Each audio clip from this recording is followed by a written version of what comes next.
What is up, BioTubers? It's Captain Geo here again with another MOC Spotlight MOC review. This time I'm going over my beautiful windy boy, my Lacertia, my Wendigo.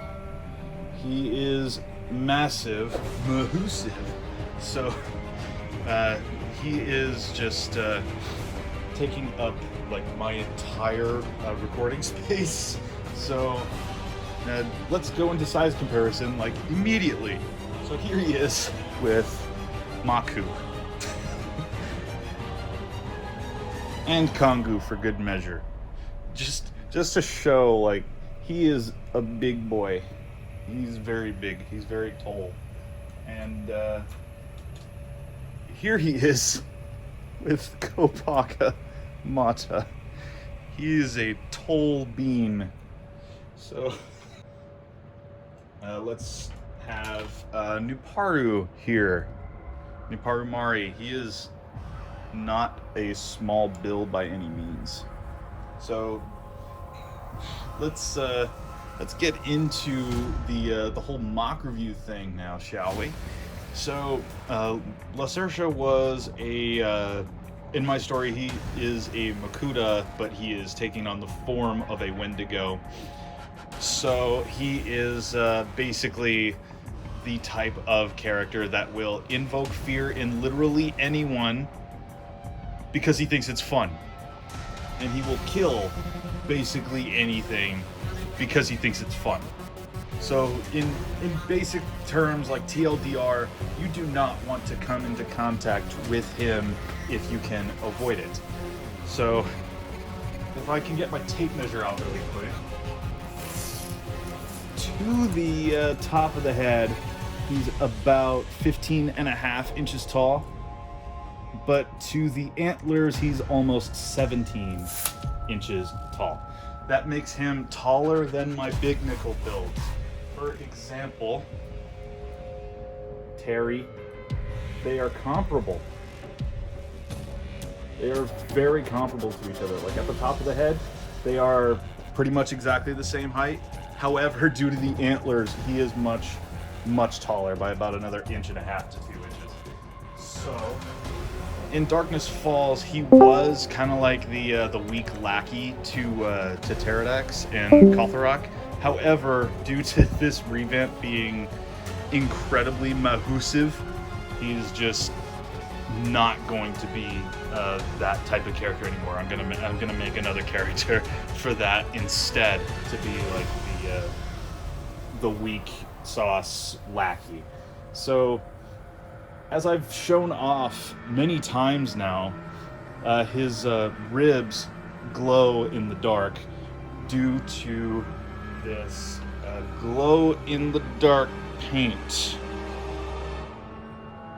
This stuff is expensive. Just so I could get this one thing here, it cost me like $20 just for this this like 2-ounce bottle of paint. But it gives off like a really cool effect in the dark. I'll just leave the MOC pages or the Flickr photo like right here on the side, just to show how the ribs look in the dark, which it's really cool in the dark, of course.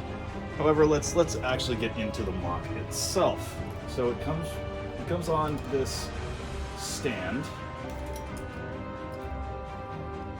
He can stand on his own, but it does require a lot of finagling so that justifies the stand. So let me just stand him up against the wall here. So this stand is heavily based off of the Star Wars UCS ships. So he just plugs in basically right here, and it just holds him in place, and it can flex for multiple different poses, even though most of the time the poses I have him under are lunging forward. That's why there's a lot of extra space here, just so you can get that pose, because otherwise he will topple over, because he is very top heavy. So on the done with the stand, let's get to the MOC itself for the feet. The feet are very, very tiny, hence the reason for the stand. So the feet are literally just a hand connector and 2 CCPS shells just sandwiched together. And then all of this just is nothing but Technic, and I need to really focus on this. I have a couple more lift arms, VUPs, very useful pieces, to thin lift arms, just so I can get rid of this. Because that kind of annoys me a little bit, but it kind of gives the effect that he is like really jumping a little bit. I don't know. So connected to all this Technic is a mod of foot that I didn't have any black ones, so I just spray painted them black and they work fine. They have the digitigrade leg design here. Let me move the arm out of the way so you can see those a little bit better. The thighs I'm relatively proud of here. I used a modified design of a MOC that I found on Amino, the Bionicle Amino, which I will also leave like a picture right around here, just so you can give the inspiration on how the legs were constructed, because they were heavily based on that. However, the rest of the MOC itself is entirely my design. So he has waist articulation. He gets an ab crunch when the axle isn't that bad, and he has moving the cloth out of the way, he has there's his spine, which I'm very proud of when it came to the color, but he has pistons just to hold him up, because just this single solitary hand connector here is not enough. Even while sharpied, it's not enough to hold up all the weight of the upper body. However, here's the rib cage. It looks great from a distance. However, it is very fragile. Like, if I just grab it here, like, the entire thing can just collapse and it will not look very good. So I have to constantly make sure that it's fine, so that it looks good, you know? So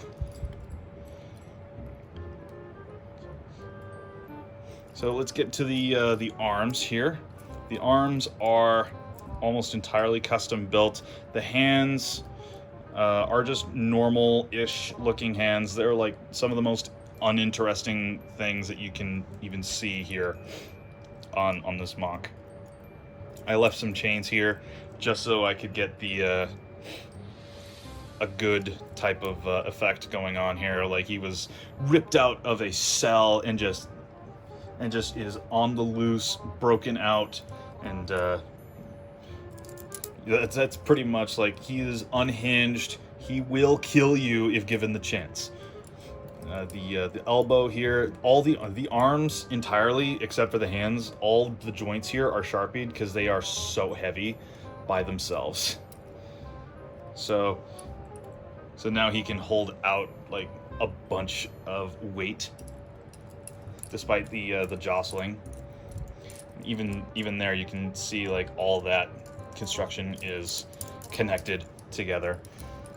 And he has a really long neck to accommodate for the head that I built for him. He has a Viking dragon headpiece with antlers on top, and he has a opposable mandible, which is a little loose. Some people didn't really like this, especially the people on the Discord server. I'm really thinking about like just not posting on the Discord server anymore, because like they just let the smallest problems in MOCs just ruin the entire thing, even though like the rest of the MOC for in and of itself is fine. And like there's the antlers and stuff like that. I'm really happy with how the antlers turned out. It looks exactly like a goat head or a moose head, which is what the classic Wendigo is supposed to look like. It's basically a humanoid goat or deer or whatever. So let's get the stand plugged back in here.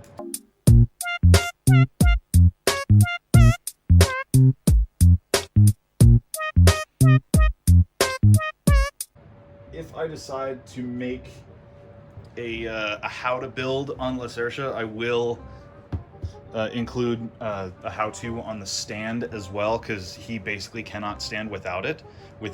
He cannot stand without help, like, at all. So that's basically it. And I just added a cloth there to just give some of the tattered, unbroken, the broken out type of vibe, so that he can just like ooze fear and greed and evilness.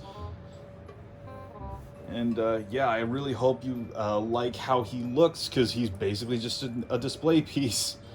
Considering how his neck just collapsed like that, yeah, he's nothing but a display piece at this point.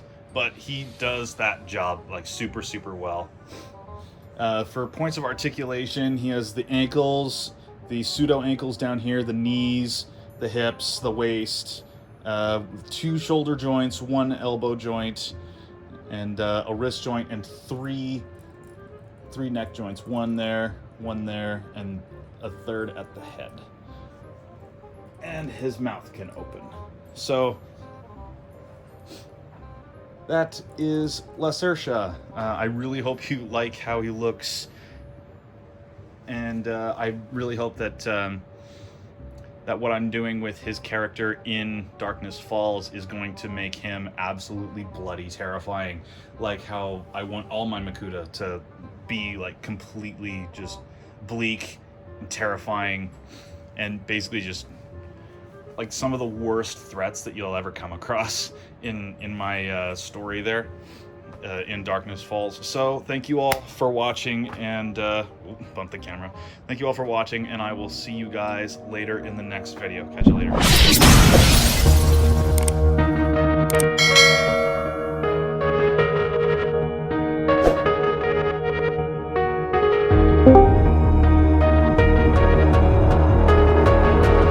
later.